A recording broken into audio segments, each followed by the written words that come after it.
Não se trata de uso contingente do texto, mas de maneira imprescindível para o processo de investigação filosófica. Pode-se dizer que o exposto nas diretrizes em relação ao uso do texto como tecnologia central da aula tem a pretensão de estabelecer uma linha divisória de tudo o que já se disse e se publicou em termos de documentos oficiais acerca do ensino da filosofia no Paraná, principalmente em relação à proposta elaborada e publicada em 1994.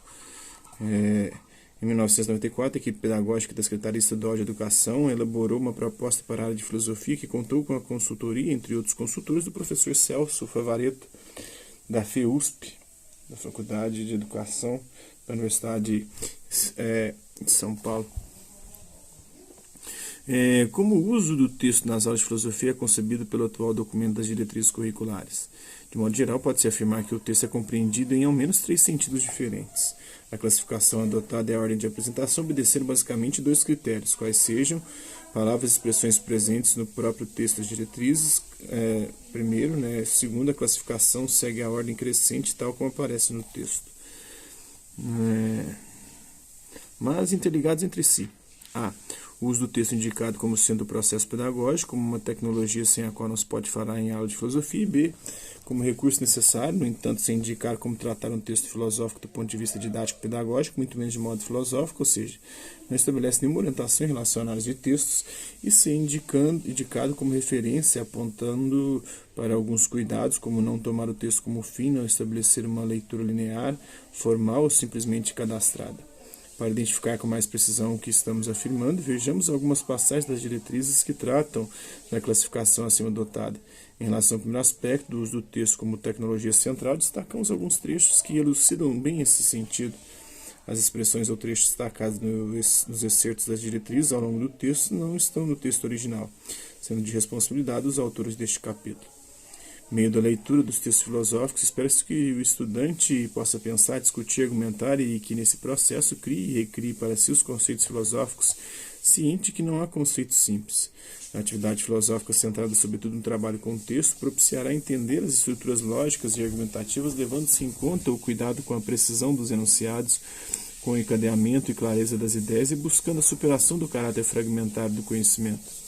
No ensino médio, a filosofia política, conteúdo estruturante, por meio dos textos filosóficos, tem por objetivo problematizar conceitos como de cidadania, democracia, soberania, justiça, igualdade, liberdade, dentre outros, de maneira a preparar o estudante para uma ação política consciente e efetiva. É possível observar que o texto se inscreve como o fator sine qua non do ensino de filosofia. Ele assume uma condição necessária para que o exercício do filosofar ocorra efetivamente. Isto é, o texto deve ser tomado como instrumento mediador do processo de argumentação, de discussão e do pensar sistemático voltado, em última instância, ao sentido essencial de toda e qualquer atividade filosófica, que é a elaboração de conceitos. A reflexão filosófica centrada no trabalho com o texto também contribui substantivamente para a formação não só do leitor crítico, como da autoria de textos e escritos de caráter filosófico, ou seja, na produção de textos com estrutura lógica e argumentativa, bem como clareza no entendimento das ideias e na produção conceitual. A leitura e sistematização de textos filosóficos, para além da inteligibilidade, tem ainda outra função, a de permitir que o estudante possa posicionar-se frente às polêmicas existenciais e problemas sociais e políticos que o cotidiano lhes apresenta. Já em relação ao segundo ponto de classificação, seja o texto como recurso importante e necessário, há várias passagens no documento das diretrizes sem que nenhuma orientação quanto ao seu uso seja afirmada. Não se trata de abandonar a história da filosofia, pois a opção por conteúdos estruturantes compreende também o trabalho com os textos clássicos dos filósofos.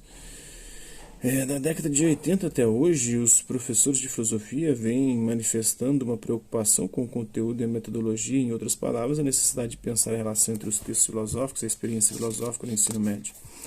Os conteúdos estruturantes devem ser trabalhados na perspectiva de fazer com que os estudantes pensem os problemas com significado histórico e social e analisem a partir dos textos filosóficos que lhes forneçam subsídios para que pesquisem, façam relações e criem conceitos. A ênfase nesse caso é mais de ordem interna, de justificação da filosofia como uma área do conhecimento humano e como uma disciplina escolar.